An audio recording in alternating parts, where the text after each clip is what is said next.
business of like, how do we even envision something we have no clue about?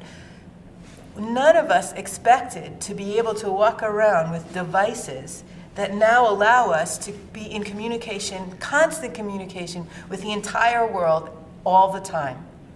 To read books at any moment in time, to just download them, to watch movies, to do whatever. Where is any of that thinking in education?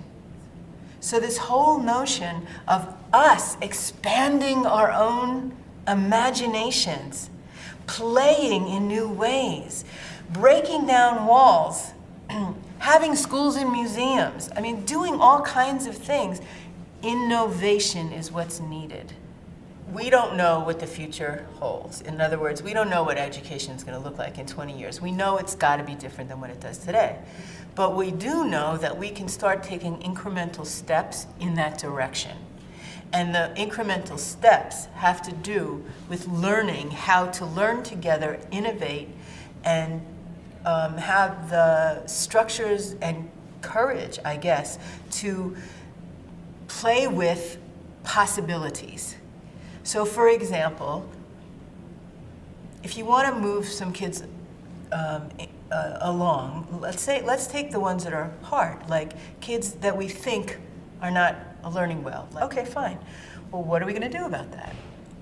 Well, that's where the innovation comes in. So that's where you have to get really specific and be willing to play, but play from an informed place. So for example, if you actually study what kids are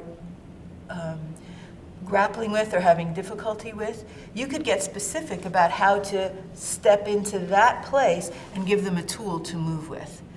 That implies that you're really good at studying what learning looks like and where there are gaps. So that implies that teachers need to be working with each other, maybe having two other sets of eyes come in and watch a child or two, and then have this conversation about, so let's try this, or let's try that. So learning to be critical and actually have the capacity to challenge someone else's thinking and question your own thinking and question the situation in which you live is a revolutionary and courageous act. It is truly a courageous act. And it requires courageous people being willing to create, ironically, a safe environment for poking around in those things. What's that going to take? Now, it's an amazing time to be on this planet. 21st century, it is an amazing century. Have you ever seen as much destruction have you seen in the last few years? Tornadoes, tsunamis, earthquakes, everything like off the charts in ways we've never seen them before. Revolutions all over the world, just spontaneously happening. How come? Are schools tuning into any of this stuff and saying, wow, what does this have to do with being a 21st century citizen of this global community? What does this have to do with how we engage our students in learning today about what matters in this world?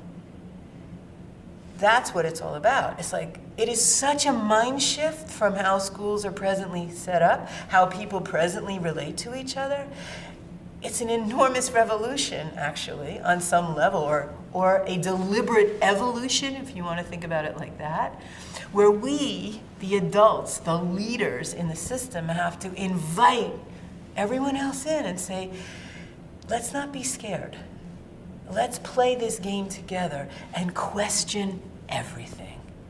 Let's give each other space to innovate, to play, but let's hold each other responsible for finding the ways that are actually going to catapult kids' learning into a new level.